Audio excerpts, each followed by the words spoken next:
En este momento vamos a tener nuestra tercera ponencia de la mañana y es para mí un privilegio grato el presentarles a nuestro invitado. Me estoy refiriendo al doctor Abner Hernández. Él nació en Puerto Padre, Cuba, y él tiene un doctorado en Historia Eclesiástica y Teología Sistemática de Andrews University. Su disertación tuvo que ver acerca de la doctrina de la gracia previniente en Jacobo Arminius, en la teología de la gracia previniente en Jacobo Arminio. Y bueno, el doctor Abner Hernández es un ministro ordenado de la Iglesia Adventista del Séptimo Día. Sus principales intereses incluyen la reforma, la posreforma, la historia de la reforma y la posreforma, y también la teología de la reforma y la posreforma. También él ha incursionado en el pensamiento de Arminio, Jacobo Arminio, su pensamiento teológico, y también el desarrollo de la teología adventista desde la perspectiva de los teólogos de la Iglesia Adventista del Séptimo Día. El doctor Abner ha servido como pastor, profesor de teología en Cuba, en la Unión Cubana, y también ahora mismo está sirviendo como profesor de Historia y Teología Sistemática. No solamente sirvió un tiempo en la Universidad de Montemorelos, sino que ahora está desarrollando su ministerio de enseñanza en Andrews University. Él está felizmente casado con su esposa Keila Díaz y tiene 2 hijos. Así que para nosotros hoy es un privilegio recibir al doctor Abner Hernández, y él estará haciendo la ponencia de la reforma a la renovación, el legado protestante de la identidad adventista. Bienvenido, doctor Abner. Gracias por estar con nosotros, dedicar este tiempo para estar en UNADECA. Gracias. Buenos días para todos. Buenos días. Bueno, espero que no estén cansados, ¿verdad? Pero está llegando la hora de que podamos estarlo. Agradezco mucho al doctor Ruiz por la presentación, y es un gran privilegio para mí estar de vuelta en esta universidad. Hace 8 años estuve aquí enseñando una clase por 2 semanas y tengo muy lindos recuerdos, y compartía con el vicepresidente estudiantil una de las experiencias, ¿verdad?, que tuvimos un domingo, y estábamos recordando ahorita lo que había pasado. Así que es muy bonito estar de vuelta y poder compartir con ustedes algo en esta mañana de lo que Dios nos ha ayudado a explorar y a comprender en el contexto de la identidad. Y el trabajo que yo quiero leer en esta mañana para ustedes tiene que ver con la identidad, el desarrollo de la identidad protestante y cómo la identidad protestante se fraccionó. Y es un trabajo histórico teológico, pero es importante que al reflexionar sobre la identidad adventista del séptimo día, nosotros miremos las raíces de esa identidad. Miremos los elementos comunes con esa identidad. Y habiendo hecho eso, podamos sacar lecciones para el presente. Y de hecho, mi presentación en esta mañana está conectada con lo que voy a presentar esta noche, que es explorar cómo todas estos elementos de la identidad protestante han sido influyentes en el adventismo, cómo hemos sido enseñados a través de ello, pero también cómo interesantemente el adventismo del séptimo día lo ha aplicado en una manera más consistente y más cercana al principio de la sola Escritura. Así que espero que la presentación en esta mañana pueda ser de ayuda para ustedes y podamos crecer juntos en esta mañana. Los primeros años de la Reforma protestante fueron turbulentos, muy turbulentos. La confusión sobre la identidad y el propósito de las enseñanzas, prácticas y predicación de los reformadores era común. ¿Quiénes son los reformadores? ¿Cuáles son sus principales prácticas? Durante siglos, ustedes deben recordar, las prácticas y enseñanzas cristianas, la identidad cristiana habían estado bien definidas. Prácticas como la confesión auricular, no beber vino en la misa, las penitencias, las indulgencias, los días santos, la veneración de los santos y las peregrinaciones eran aceptadas como evidencia de participar de un carácter cristiano y como marcas identificatorias del cristianismo. Los reformadores predicaban en contra de esas prácticas establecidas e insistían en nuevas formas de adoración, creencia y práctica. Para añadir a la confusión de los primeros años de la identidad de la Reforma, la gente comenzó a enseñar e implementar todo tipo de ideas y comportamientos, identificándose como reformadores. De hecho, muchos reformadores tuvieron que distanciarse de algunas personas que se identificaban con el movimiento de la Reforma, pero que en realidad no tenía que ver absolutamente nada con los principios de la misma. Lutero, por ejemplo, tuvo que llamar a alguna gente a dejar de usar mi nombre y en lugar de llamarse luteranos, deberían estar dispuestos a ser llamados cristianos. Así que los reformadores necesitaban en ese contexto establecer y construir una identidad clara, no solo para contrarrestar las tergiversaciones del movimiento, sino también para definir claramente la identidad teológica, doctrinal y práctica de la Reforma.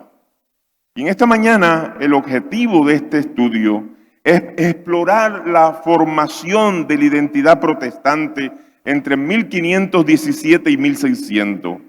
En este estudio yo quiero esforzarme para encontrar una identidad única y unificada de la Reforma protestante durante estos años. He propuesto que a partir de esa identidad compartida, el movimiento protestante experimentó una fragmentación en una multiplicación de identidades.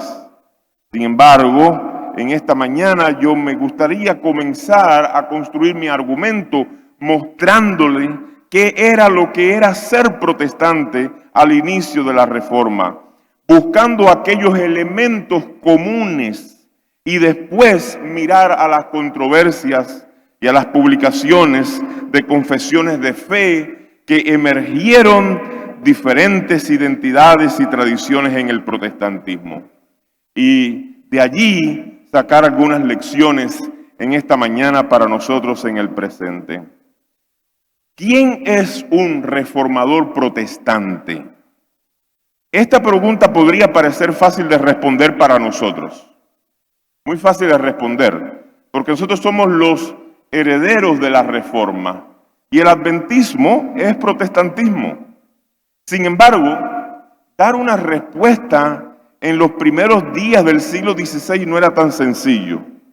No era siempre fácil reconocer las afiliaciones protestantes de los creyentes durante los primeros años de la Reforma. Por ejemplo, yo le voy a dar una historia para mostrarle eso. Había una familia en la ciudad de Ginebra, la familia Keswencher. Y esta familia tenía 2 hijas. Y todos los vecinos querían saber cuál era la fe de estas 2 hijas. ¿Eran estas 2 hijas de esta familia luteranas o anabaptistas? ¿O eran ellas seguidores de Calvino o de Lutero? Cuando leemos los interrogatorios a estas muchachas, y a otras personas en la ciudad, nos damos cuenta que las autoridades de Habsburgo entre 1529 y 1733 tenían solamente dos evidencias claras de lo que era pertenecer al movimiento de la Reforma. Dos evidencias. Número uno, si alguien se reunía en casas para participar de la lectura de la Biblia y orar, o si alguien se negaba a participar en los servicios y en las ceremonias católicas, evidentemente esa persona era un protestante. Pero ¿qué tipo de protestante? Esa era la pregunta que ellos se hacían. Encontramos confusión de la identidad de los protestantes, fíjense, no solo en Alemania, sino también en toda Europa. Y yo quiero ahora darle otro ejemplo, otro caso para hacer mi argumento en España, ¿verdad? Y España es importante para nosotros porque somos descendientes de los españoles, ¿verdad? Las autoridades eclesiásticas identificaron en España a un grupo de creyentes que se llamaban alumbrados y lo identificaban como protestantes, luteranos o erasmistas por Erasmo de Rotterdam. Los juicios de la Inquisición en España contra los alumbrados revelan algunas de sus actividades. Y lo interesante es que las actividades de los alumbrados en España eran muy semejantes a las actividades de los protestantes en el resto de Europa. Ellos se reunían para leer las Escrituras, para la oración privada y para la contemplación. Algunas de sus creencias, por ejemplo, como la justificación por la fe y la importancia de la fe personal frente a los rituales institucionales externos, los identificaba como protestante. Pero todavía la pregunta existe: ¿eran los luteranos, los alumbrados luteranos? ¿O eran simplemente un fantasma de Lutero en España? O sea, esta y otras historias ilustran que la formación de la identidad de la Reforma como movimiento cristiano legítimo y diferente se enfrentó a complejos retos en la Europa del siglo XVI. En primer lugar, los reformadores necesitaban impugnar el concepto de cristiandad. El concepto de cristiandad que establecía una unión inquebrantable entre la iglesia, el Estado y la sociedad. En segundo lugar, los reformadores necesitaban comunicar la nueva concepción protestante de la fe y el mensaje cristiano. Ese mensaje incluía enseñanzas doctrinales y nuevos principios éticos, morales y prácticos para las instituciones sociales. Los predicadores protestantes necesitaban crear una cultura y una identidad transformadora y arraigada en la cosmovisión bíblica de la Reforma. Y ellos comprendieron algo importante. Para alcanzar ese objetivo, criticar los males de la iglesia no bastaba, ¿ok? Porque los males de la iglesia, los males que azotaba la iglesia en el siglo XVI y que identificaba la iglesia cristiana del siglo XVI eran muchos. Pero los reformadores comprendieron que una identidad distintiva del protestantismo no podía enraizarse solo en la crítica de la iglesia del medioevo. ¿Por qué? Hay dos motivos principales y déjenme explicarles esos dos motivos en esta mañana. Número uno, desde la Edad Media, varios cristianos habían alzado la voz para señalar las corrupciones de la iglesia, pidiendo una reforma y un renacimiento.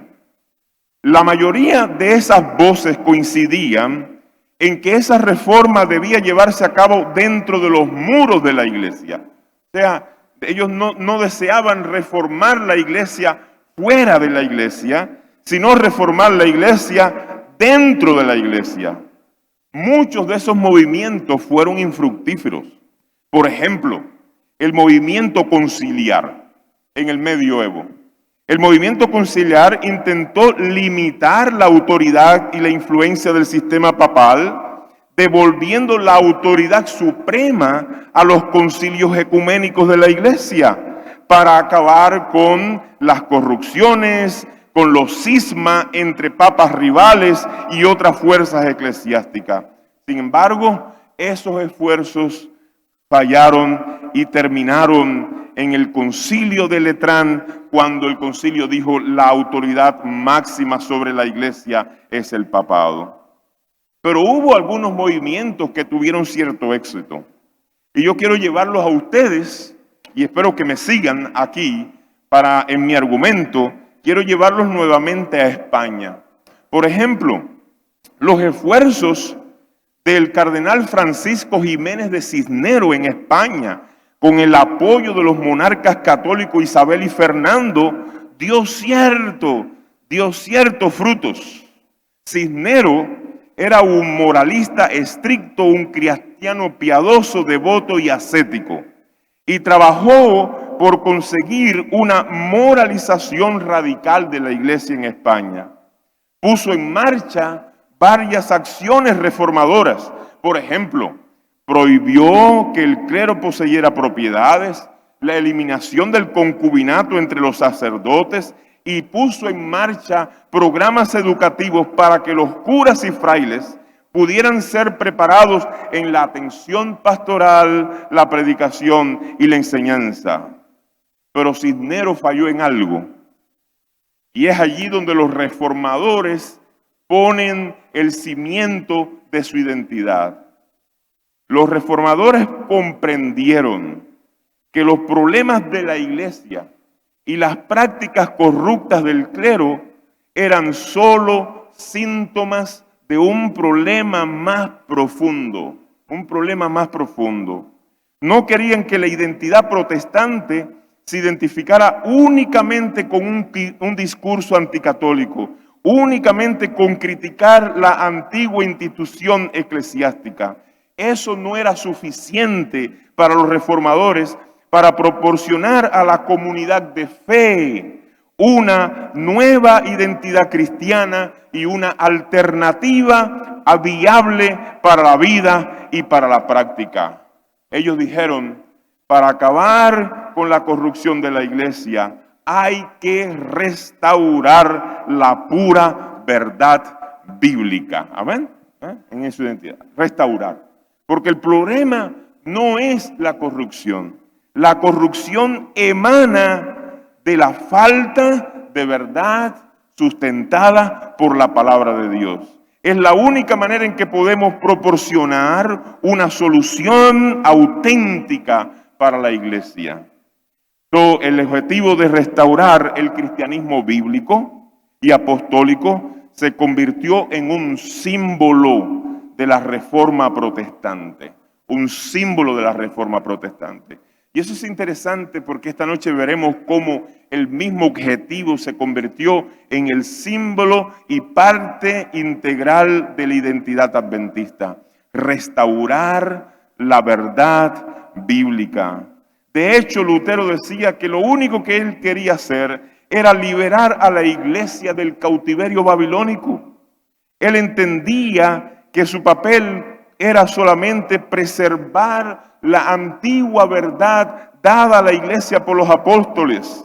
Él escribió a algunas personas en su tiempo diciéndole, no estamos enseñando nada nuevo, estamos repitiendo y confirmando las antiguas verdades y doctrinas contenidas en la palabra de Dios. Estamos simplemente reafirmando eso. El mensaje de los reformadores no buscaba destruir los principios centrales de la fe cristiana.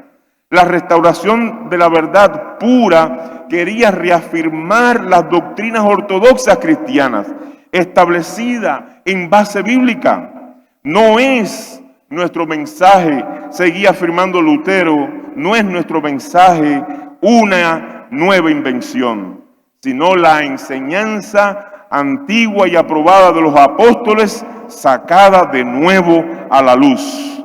Tampoco hemos inventado un nuevo bautismo o un nuevo sacramento del altar o una nueva oración del Señor o un nuevo credo, ni deseamos saber o tener algo nuevo en el cristianismo. Solo defendemos lo que la Biblia enseña. Esa era la raíz misma de la identidad. Semejante a Lutero vamos a encontrar a Zwinglio, que afirmó categóricamente que la predicación cristiana y protestante en Zúrich durante los últimos 5 años era la verdad pura y clara de la palabra de Dios. El santo evangelio, el gozoso mensaje de Cristo en las Escrituras, que hemos predicado no con la ayuda de ningún hombre, sino por la inspiración misma del Espíritu Santo. Calvino, de manera semejante, argumentó enérgicamente contra las acusaciones católicas de que los protestantes estaban introduciendo nueva doctrina. Señaló que los protestantes simplemente volvieron a predicar el mensaje puro de la palabra de Dios. El evangelio, por mucho tiempo enterrado y desconocido, es la consecuencia culpable de la impiedad del hombre, pero ahora, por la bondad de Dios, nos es restaurado y ha sido restaurado entre nosotros. La idea principal del protestantismo en ese contexto no era presentar lo que otros habían enseñado, sino presentar especialmente lo que Cristo había enseñado y había dicho a sus apóstoles. Pero ¿cómo y sobre qué fundamento esta identidad protestante se construyó? Esa es una pregunta importante aquí. O sea, ¿cómo salir de la luz, de las tinieblas a la luz? ¿Y sobre qué base podían ellos llevar adelante la construcción de esta identidad, de esta nueva identidad? Una pregunta esencial que los reformadores recibían en su contexto era similar a los que los líderes religiosos de Israel le plantearon a Jesús. ¿Con qué autoridad hacéis estas cosas? ¿Con qué autoridad enseñan estas nuevas verdades? Lutero insistió, yo tengo la respuesta a esa pregunta. Estas nuevas verdades, insistió Lutero, no son otra cosa y no están basadas en otra cosa que no sea en la autoridad de la palabra de Dios y lo que la verdad de las Escrituras nos enseña. O sea, restaurar la verdad bíblica no salía de una argumentación filosófica o de una exploración lógica de la mente de los reformadores protestantes. Restaurar la verdad neotestamentaria estaba enraizada en un compromiso de oír y creer, convencidos en el corazón de que Dios es veraz en su palabra y que su palabra va a permanecer. Allí estaba la base.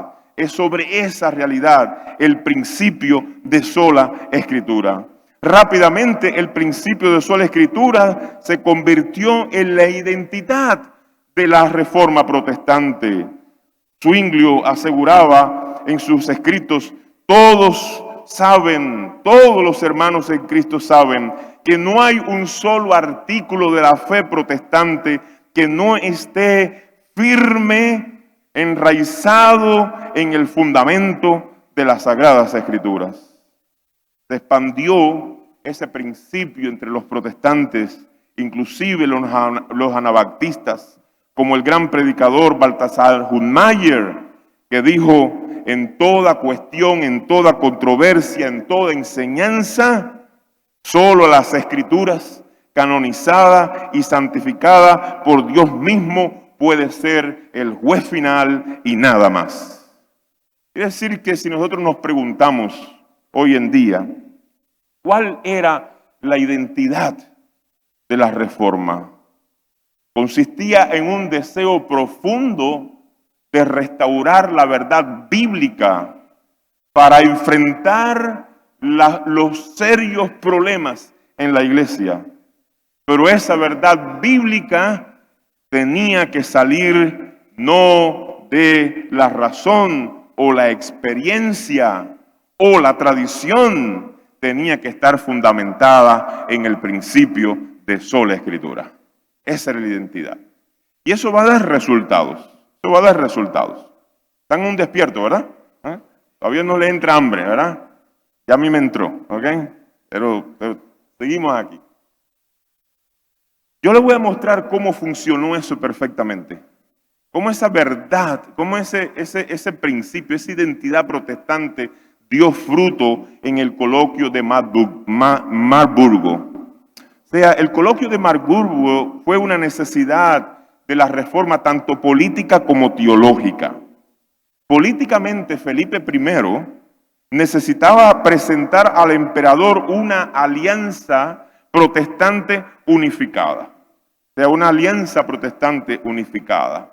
El emperador en ese momento era Carlos V del Imperio Alemán, que también es Carlos I de España, o sea, es la misma persona.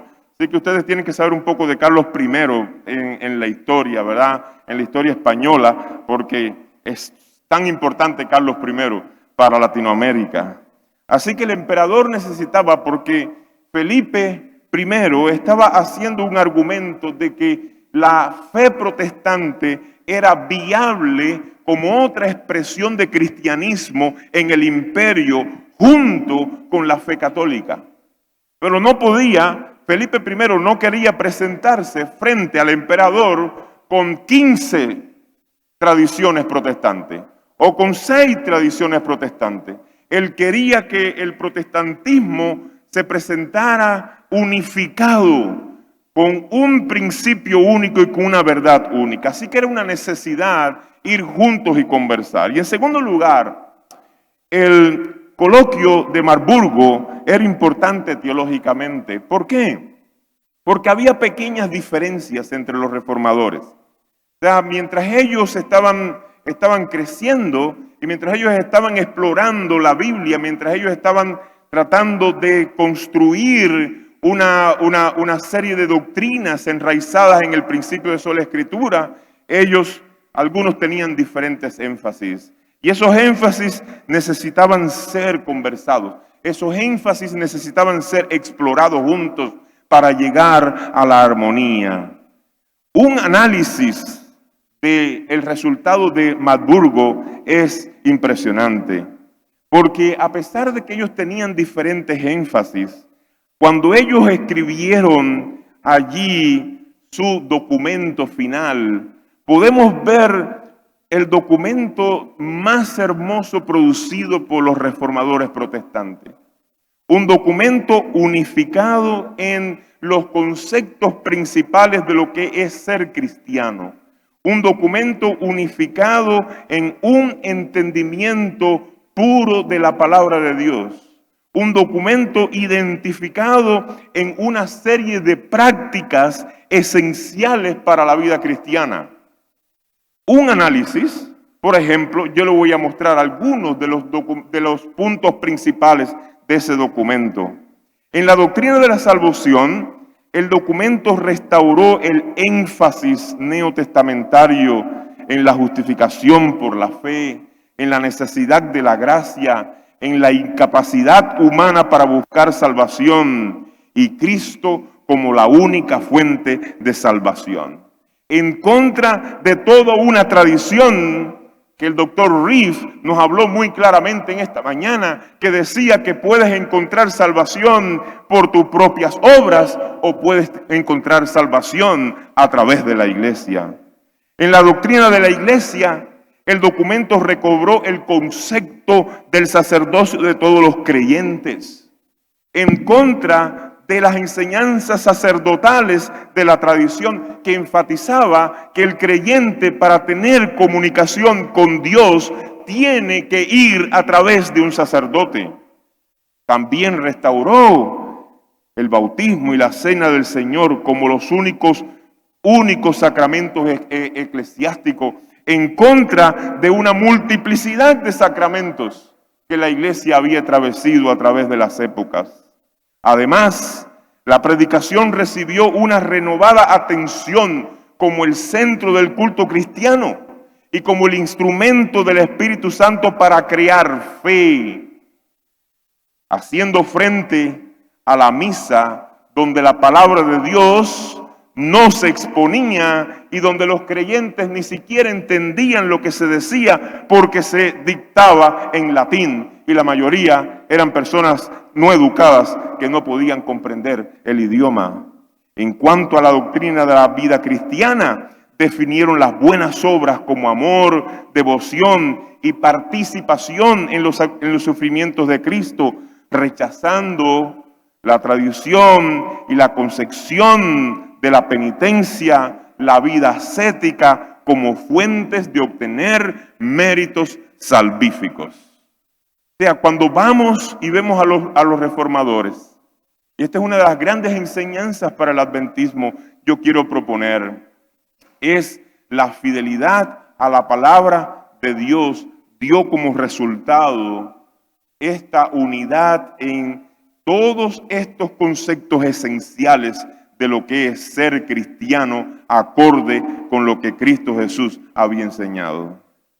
Incluso en el tema más desafiante. En el tema más desafiante que era la cena del Señor. Y la presencia de Cristo en la cena del Señor. A pesar de que en ese punto ellos discreparon, finalmente pudieron decir que aunque en ese momento no estaban de acuerdo en la cuestión, ellos podían con espíritu cristiano aceptarse uno al otro y obtener perdón uno del otro y ir a Cristo juntos como un cuerpo, porque si había algo que sí la cena del Señor proveía, era una oportunidad de relación con Dios. Y hasta ese punto llegaron. O sea, Marburg, fue la cúspide de la Reforma. Si ellos hubiesen podido mantener esa identidad, hasta el día de hoy quizás tendríamos una tradición protestante. Y déjeme decirle, eso es exactamente lo que dice Elena G. de White. Cuando ellos se desenfocaron de lo que fue su fundamento inicial, de lo que fue parte de su identidad, el principio de sola escritura, las identidades se multiplicaron y el protestantismo se fraccionó. Ahora, yo quiero decirle, no sé cuántos minutos tengo, ¿verdad? Porque mi amigo Roger ha sido muy dadivoso en darnos 50 minutos, ¿no? Pero es bastante tiempo. Me quedan unos minutos, ¿ok? Ahora, lamentablemente, esta identidad unificada y compartida de la Reforma se desvaneció rápidamente, ¿ok? Rápidamente se desvaneció. Y aquí yo quiero que me gustaría que ustedes tengan en mente estos asuntos porque van a ser importantes para mi segunda presentación, para poder hacer las conexiones con el adventismo. Porque hay advertencia en esto, hay un montón de enseñanzas en esto, en lo que pasó en este momento de la Reforma. Y hay varios elementos que no podemos explorar esta mañana, varios elementos. Elementos, por supuesto, políticos, elementos culturales, que influyeron en esta fragmentación, pero esencialmente fueron elementos teológicos. Esencialmente fueron elementos teológicos y el primer paso en el abandono de lo que habían los reformadores, ellos mismos construido, que es el concepto de sola escritura. Tal fragmentación puede observarse en la proliferación de confesiones de fe después de 1530. O sea, esto es solamente 2 años después de los artículos de Marburgo, ¿ok? Los reformadores fueron invitados finalmente a compadecer frente a Carlos V en la Dieta de Habsburgo el 9 de julio de 1930. Pero en lugar de traer los artículos de Marburgo que yo acabo de mencionarle, cada uno se presentó con una confesión de fe diferente. Martín Lutero mandó la confesión de Habsburgo con 28 artículos.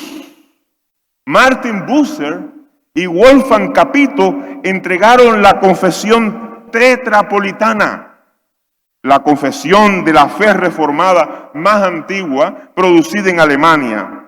Zwinglio mandó su propio libro, Fide Ratio, Fe y Razón, casi voy al inglés, en el que explica sucintamente su postura reformada en Suiza sobre la Santa Cena y los aspectos esenciales de la misma. O sea, no podemos hacer una evaluación de todas estas confesiones en esta mañana, por supuesto. Pero cuando hacemos un estudio de estas confesiones, ustedes puedan encontrar una completa fragmentación del protestantismo. Cada uno leyendo, no en comunidad, como habían hecho antes la palabra de Dios, sino cada uno tratando de enfatizar y usando otras fuentes, diferentes ideas teológicas y doctrinales. Pero yo quiero referirme al mayor problema. Al problema donde en Marburgo ellos no estaban de acuerdo, que era la cena del Señor. Ustedes se recuerdan que habíamos hablado de ella. Lutero abandonó su posición anterior de fraternidad y en su presentación de este catecismo al emperador enfatizaba la presencia verdadera y sustancial del cuerpo y la sangre de Cristo. Y al principio de sola escritura, ¿qué pasó? Empezó a desfallecer, ¿verdad? O sea, el cuerpo de Cristo, escribió Lutero allí, está verdaderamente presente bajo la forma de pan y vino. En Fide Ratio, Zwinglio también decidió volver a su postura, porque su postura inicial de Zwinglio era en la cena del Señor, la cena del Señor es simplemente una celebración y el Señor no está presente, es simplemente una conmemoración de lo que pasó en la cruz. Pero en Marburgo él había dado un paso hacia Lutero, diciendo, yo puedo admitir que en la cena del Señor Dios o Jesús o Cristo está espiritualmente presente. Pero ahora, cuando se presenta frente al emperador, retorna y dice, es simplemente una celebración. Simplemente una conmemoración. No hay ningún significado espiritual o especial en la cena del Señor. Bucero escribió una declaración ambigua y comprometida entre Lutero y Zwinglio, mientras que otros tomaron diferentes posiciones y ahora el protestantismo que había construido sobre la palabra de Dios una identidad compartida con elementos basados en la verdad bíblica, se fraccionó. A estas confesiones iniciales, queridos hermanos y amigos, les siguió la publicación de muchas y diversas, distintas y regionales confesiones teológicas. ¿Okay?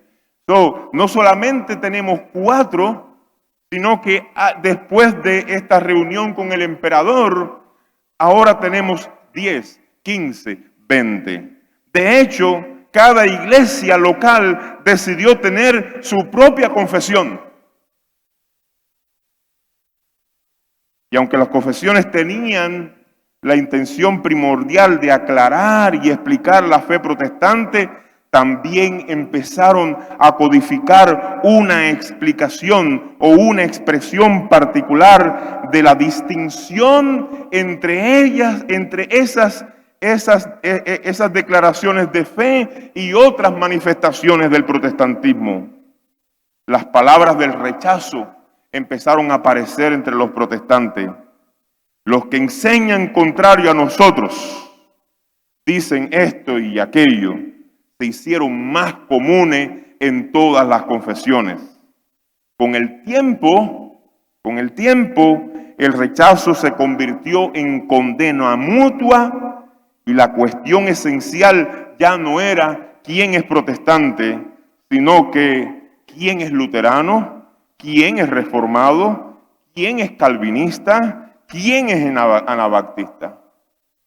Los elementos de identidad compartidos de la Reforma se convirtieron en identidades de la Reforma. Ya no teníamos una Reforma protestante, ahora teníamos múltiples Reformas protestantes. Pero lo más llamativo, impresionante, pero a la misma vez asustante de esta historia es que las condenas no terminaron en palabras, sino que ahora vemos a los perseguidos convertirse en perseguidores. La identidad protestante se había fraccionado. Yo no sé cómo ustedes están recibiendo la presentación, pero yo creo que hay profundas implicaciones teológicas e históricas para nosotros como adventistas del séptimo día. No es en esta hora que yo quiero explorarlas, porque lo haremos más tarde, pero quiero reafirmar los puntos esenciales que hemos venido discutiendo. Como se señaló al comienzo de este trabajo, la Reforma protestante del siglo XVI compartió algunos aspectos comunes de identidad teológica. Hemos argumentado que la crítica a las enfermedades de la Iglesia no fueron necesariamente una parte única de la identidad protestante, sino que la identidad protestante al inicio era el principio de sola escritura. Y de ese principio de sola escritura, y tomando las escrituras, las sagradas escrituras, como la única y última autoridad en asuntos de fe y doctrina, ellos lograron restaurar una serie de verdades elementales que el cristianismo había perdido. Fueron efectivos en restaurar esas verdades que de alguna manera, a través del devenir histórico, se habían contaminado. Pero la diversidad y la fragmentación fue más fuerte. Ir en el abandono paso a paso del gran principio de sola escritura resultó en la redacción de múltiples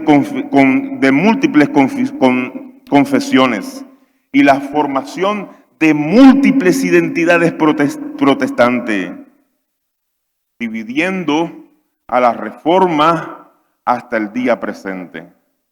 Las lecciones son múltiples para nosotros hoy en día. Mientras reflexionamos en nuestra identidad este fin de semana, ¿cuál sería esa identidad? ¿Cómo la identificaríamos? ¿Cuán fielmente la estamos preservando?